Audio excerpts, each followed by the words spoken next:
Naging makabuluhan ang isinagawang PNP Quick Response Forum ng mga tauhan ng Puerto Princesa City Police Station 4 na layong palakasin ang ugnayan sa pagitan ng kapulisan at komunidad sa pamamagitan ng forum na ipaabot sa mga mamamayan ang mahahalagang impormasyon hinggil sa mabilisang pagtugon sa mga insidente, krimen at iba pang suliraning pangkaayusan. Ibalita yan ni Patrolwoman Eloisa Joy Beredo. Tagumpay na isinagawa ng Puerto Princesa City Police Station 4 sa pamumuno ni Police Captain Justin Kenneth A. Dalion ang isang collaborative stakeholder forum na tumalakay sa mga estratehiya ng Philippine National Police sa mabilisang pagtugon sa mga insidente.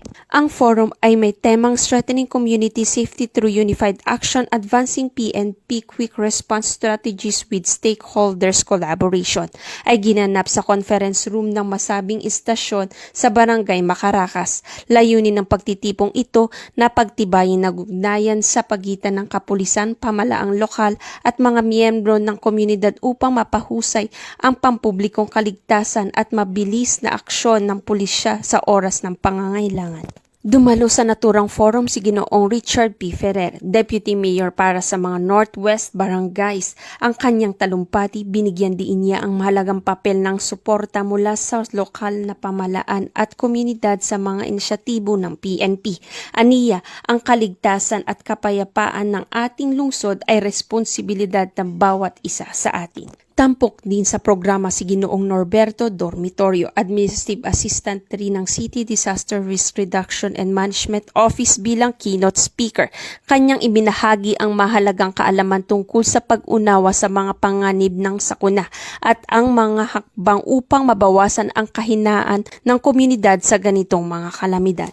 Aktibong lumahok sa forum ang 70 barangay pati na rin ang mga kinatawan mula sa mga paaralan at non-government organization na nasasakupan ng Police Station 4. Matapos ang mga presentasyon, isinagawang isang open forum kung saan malayang inailahad ang mga kalahok ang kanilang mga mungkahi ukol sa mas mahusay na koordinasyon, pagbabahagi ng impormasyon at pagbubuklod ng komunidad para sa mas mabilis na pagtugon ng kapulisan sa mga insidente.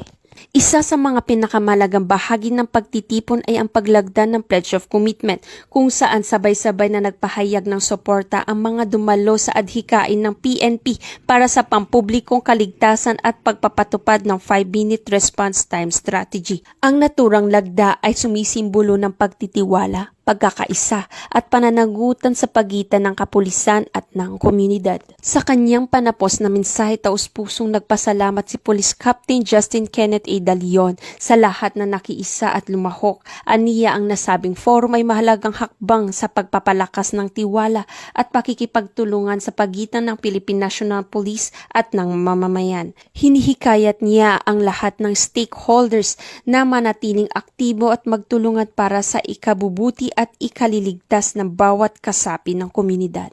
Ang pagtitipong ito ay patunay na sa tulong ng sama-samang pagkilos at pakikiisa, mas magiging epektibo ang serbisyo ng kapulisan at mas ligtas ang bawat mamamayan.